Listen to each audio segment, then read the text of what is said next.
आज हम Coulomb's law next topic Coulomb's law के बारे में डिस्कस करेंगे। कूलम्स लॉ क्या है? ओके, सो सबसे पहले ये डायग्राम देखिए। इसमें क्या है, दो चार्जेस है Q1 और Q2, ये दो चार्ज है। ओके, तो उसको हमने क्या किया, इतने डिस्टेंस के ऊपर रखा हुआ है। Q1 और Q2 R डिस्टेंस के ऊपर रखा हुआ है। अब यहाँ पे R ऐसा रेडियस मत समझना, हाँ। ओके, सो R को क्या है, R क्या है, डिस्टेंस है। तो दो चार्जेस रखा हुआ है कुछ डिस्टेंस के ऊपर। अब हमको मालूम है कि पॉजिटिव पॉजिटिव चार्ज या फिर नेगेटिव नेगेटिव चार्ज क्या करेगा, रिपल करेगा। और पॉजिटिव नेगेटिव या फिर नेगेटिव पॉजिटिव होगा तो वो क्या करेगा, अट्रैक्ट करेगा। अब यहाँ पे देखो, मैंने एक डायग्राम ड्रॉ की है Q1 और Q2। फोर्स एक इस तरफ जा रहा है और एक फोर्स उस तरफ जाए। मीन्स जब भी कोई भी चार्ज अगर सेम चार्ज अगर साथ में लाएंगे तो कुछ फोर्स लगेगा, राइट। मीन्स फोर्स कैसा होगा कि रिपल करेगा, एक फोर्स लगेगा जो रिपल करेगा, राइट। या फिर दोनों चार्ज ऑपोजिट है तो क्या होगा कि कुछ फोर्स लगेगा जिसकी वजह से वो दोनों अट्रैक्ट हो रहे हैं। आए समझ में? मीन्स क्या हो रहा है कि अगर दो नेगेटिव चार्जेस या फिर दो पॉजिटिव चार्ज, जिसको हम कहेंगे अगर लाइक चार्ज को अगर साथ में ला रहे हैं या फिर कुछ डिस्टेंस के ऊपर रखे तो एक फोर्स लगेगा जिसकी वजह से वो रिपल करेगा, जिसको हमने नाम दिया F1 और F2। यहाँ पे आप देख सकते हो कि ये कि यहाँ पे जा रहा है कि यहाँ पे जा रहा है। मीन्स कुछ ना कुछ तो फोर्स लगेगा जिसकी वजह से वो कुछ डिस्टेंस के लिए यानी कुछ रिपल कर रहा है, और कुछ अनलाइक पोल होंगे तो कुछ फोर्स लगेगा जिसकी वजह से वो अट्रैक्ट हो रहे। तो हमको वही डिटरमाइन करना है, वही ढूंढना है, वही फाइंड करना है कि भाई कितना फोर्स लग रहा है। ओके, कितना फोर्स लग रहा है जिसकी वजह से वो चार्ज अट्रैक्ट हो रहा है या फिर रिपल हो रहा है, उसी को कहते हैं कूलम्स लॉ। कूलम्स लॉ क्या कहता है कि जो फोर्स लग रहा है जिसकी वजह से वो अट्रैक्ट हो रहा है, रिपल हो रहा है, उसको यानी वो कितना फोर्स लग रहा है उसको कहते हैं कूलम्स लॉ। मीन्स यहाँ पे आप देख सकते हो कि F जो है प्रोपोर्शनल होगा Q1 का। Okay, F is directly proportional to Q1। Okay, और F directly proportional to Q1।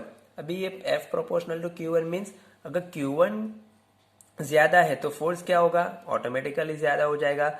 अगर Q2 का फोर्स ज्यादा है तो भी फोर्स ऑटोमेटिकली ज्यादा हो जाएगा। मीन्स अगर दोनों चार्जेस ज्यादा है या फिर Q1 चार्जेस ज्यादा है, अगर समझ लो कि 2Q1 है, राइट, तो फोर्स क्या होगा, ज्यादा हो जाएगा। Q2 अगर ज्यादा है तो भी फोर्स ज्यादा हो जाएगा। और क्या आखिरी में दिया है, F proportional to 1/r², means distance का स्क्वायर। अब इसका क्या मतलब कि जितना ज्यादा डिस्टेंस उतना फोर्स कम, और जितना कम डिस्टेंस उतना फोर्स ज्यादा। ओके, समझ गए? मीन्स कूलम्स लॉ क्या कहता है कि वो फोर्स बताएगा कितना अट्रैक्ट हो रहा है, कितना रिपल हो रहा है। पहले हमने क्या देखा था कि दो चार्जेस है, एक रिपल करेगा या तो फिर अट्रैक्ट करेगा। लेकिन कूलम्स लॉ क्या कहता है, भाई कितना फोर्स लगेगा, कितना फोर्स है जिसकी वजह से वो अट्रैक्ट कर रहा है। इसलिए ये कहा गया है F proportional to Q1, F proportional to Q2 and F proportional to 1/r²। Okay, so definition क्या है उसकी, the force between 2 point charges is directly proportional to the product of magnitude of charges and inversely proportional to the square of the distance. वही हो गया F proportional to Q1, Q2 को multiply divided by r²।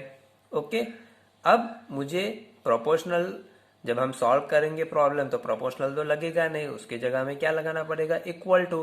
तो क्या लगाएंगे, F is equal to K into Q1 Q2 by r²। Okay, F is equal to K into Q1 Q2 by r²। K जो है वो क्या है, constant है।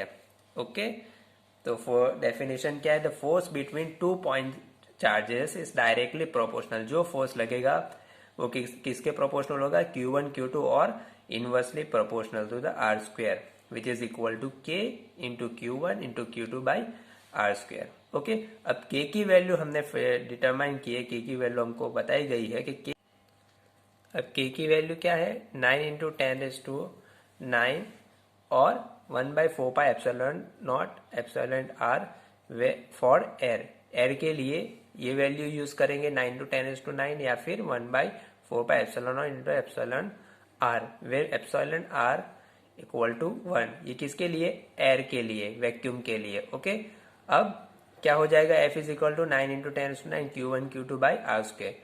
अगर एयर के अलावा कोई और मीडियम है, ओके, तो उसके लिए फॉर्मूला क्या होगी, K is equal to 9 into 10⁻⁹ by e r by epsilon r, और 1/4 pi epsilon naught epsilon r for other medium. Air के अलावा अगर कोई कुछ है तो हम ये K की वैल्यू पुट करेंगे, जिसकी वजह से F इज इक्वल टू क्या हो जाएगा, 9 into 10⁻⁹ by epsilon r, this is a permittivity into Q1 Q2 by r square. Okay, तो ये होता है कूलम्स लॉ।